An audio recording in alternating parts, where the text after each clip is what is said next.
this is IT support at GBNEWS. No, sorry, I was just sorting the computer out. Honestly, the things I have to do. Oh dear.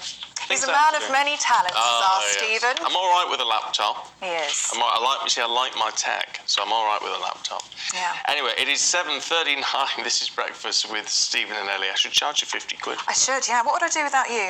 Looks a lot better now, thank you.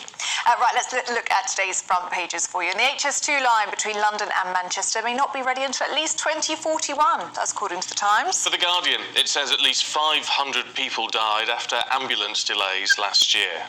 BBC staff have been left boiling with anger at Gary Lineker after he sparked an impartiality row with comments about the government's new migrant policies. That's according to the Daily Mail. Now for the Eye, that's going back to it was a bit flip-floppy this morning. The Eye is going back to HS2, delayed by another 2 years as ministers try to make savings. And the BBC, we are flip-flopping, yes. The BBC is under pressure to make Gary Lineker apologise for a tweet which was criticising the government's policy on asylum seekers. That's in the Daily Express. The Telegraph has concern over sex education, saying current guidance places no limits on what can be taught to children. Well, they can't be. What sort of detail are they going into? Oh dear, not good. The latest delay in HS2 is branded a betrayal of the North by the Daily Mirror. The Sun has news of what it describes as another wag war. Oh, who cares? And the Daily Star says Prince Harry has spent the last 3 years moaning about life as a royal, but has now declared his children have a right to be a prince and a princess. Let's see what Nigel Nelson and Claire Pearsall make of all of this lot. Morning to you both. Let's kick off with the serious stuff, Nigel. Looking at excess deaths because of ambulance delays in The Guardian. And this is serious. Oh, yeah. What the Guardian has discovered, they've done a survey which shows that last year there were 500 patients who died, who were seriously ill, after ambulances took up to 15 hours to reach them. And that figure is double what it was in 2021. And we really have to get a grip of this. The situation we've got at the moment is that ambulances can't get patients into A&E because they're overcrowded, and A&Es are overcrowded because they can't get patients onto wards, because there are people who can leave, but there's nowhere to put them. Yeah, no problem. So until you actually have a proper link-up with social care, this sort of logjam is going to continue. So it is something they really do have to get a grip on. It may well be we're looking at, complete reform of the NHS and the way it works, but certainly in this particular area, you are going to have to do something about the way that patients simply can't get from ambulance to ward because everything is blocked up. Yeah. It's that horrible term, isn't it? Bed blocking. Yeah, I know. It is literally the case that people are too ill to live independently, but can't stay. Well, often they're not too ill. The real problem is they're not too ill. But they've got nowhere to go. Nowhere to go. And until they've got somewhere to go. There are a couple of NHS trusts, and I can't remember. I think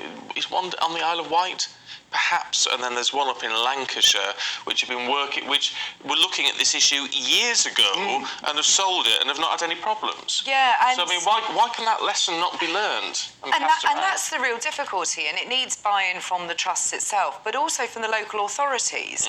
Now, I will give a big shout out here to Sevenoaks District Council, who have what we call a hero team, who will work with the hospitals when they're looking to discharge people. It could be something simple. They need an extra step up to their front door. They need a ramp. They need a grab rail, something along those lines. And that is what is stopping them from leaving hospital. And local authorities are really well placed to go in. They know where the residents are. They know the kind of properties that they're dealing with, the areas they're dealing with, and often have good ties in with the hospital trusts themselves. And I think more of this needs to be rolled out. And the Isle of Wight were definitely ahead of the game looking at this. And it does work extremely well. And you get those patients through.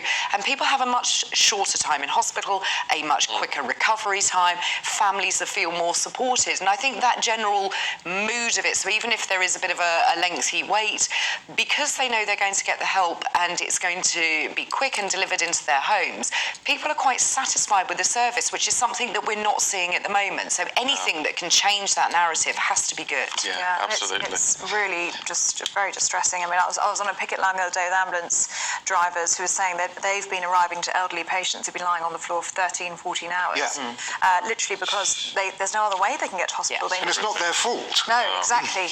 Really difficult. Talking about support for families, though, Jeremy Hunt on the budget. It's Wednesday budget day, isn't it? It is. But you reckon more money for childcare? Well, that's the hope. That is the hope. And it's about time that we looked at childcare and what we can do to help. It is an extremely expensive form that we're paying out. I know I've had to pay it out myself, and the costs, according to the report here in the Times, the average cost for a child at nursery for an under 2-year-old has risen to nearly £15,000 a year. Now, if we want to encourage younger people, families, why not build houses? Why not provide better childcare? And the worrying aspect of all of it is that disabled children are quite often left without a place too, because local authorities don't have the space. So anything that the government can do, now this suggests that Jeremy Hunt will look at working with those on universal credit, so it will help the poorest families. The one thing that would help enormously is to have that payment up front. If you have to pay out an £1,000 nursery bill, it is one hell of a chunk out of your wage packet. And if you're on a low earning, that could leave you short to pay the rest of your bills whilst you then get it back from the government. So I think some upfront payments need to come in. But I also think it needs to be extended out, not just to those on universal credit, but those in the middle who are just struggling, but also need that childcare place. Do you think there should be 3 hours before a child turns 3 or 4? Because we had a representative from Save the Children earlier who was saying that's the problem. You don't get those 3 hours until children are 3 or 4 years into their life, and it prevents women, especially, from going back to work or even having a second child they simply can't afford to. It does, and I must admit they were an absolute godsend to me, those 3 hours, because it did reduce my bill down. I think it's vitally important that we look at the early years sector as being an important part of a child's life, and we don't. And I think it's often looked at people are farming their children off to go to work. People have to work these days, that is a given. But also, it is of benefit to the child. Those early years practitioners are so great at working with children. The confidence that they get, the experience they have there cannot be measured. And I think that we need to start looking at it as education rather than just a childcare provision. And we might be able to move forward on this. Well, that's an interesting perspective. I've not thought of that. Nigel to the Sun, Zulu. It is a classic Michael Caine. Absolutely. But it is a white supremacist movie, according to a certain group. That's right. This is Prevent, the counter-terror program, and they've been going through reading lists that The government anti-terror. I mean, that's right. Yes. I mean, they're not the ones who are banning it. What they're saying is that they've got reading lists for white supremacists and right-wing groups, and Zulu happens to be on it. So is the complete works of Shakespeare, by the way. So you can't really ban that. Now, Michael Caine has said this is absolute nonsense. There's no way that Zulu can inspire extremists, and I tend to agree with him. Zulu is my favourite action film. Every Christmas I'm sitting there in front of it. Well, except this Christmas was Claire decided she'd had enough of Zulu and got me out of the house. So, on you. But the whole thing about Zulu is, even though it's 1964, a long time ago, it actually takes on the issue of racism, and so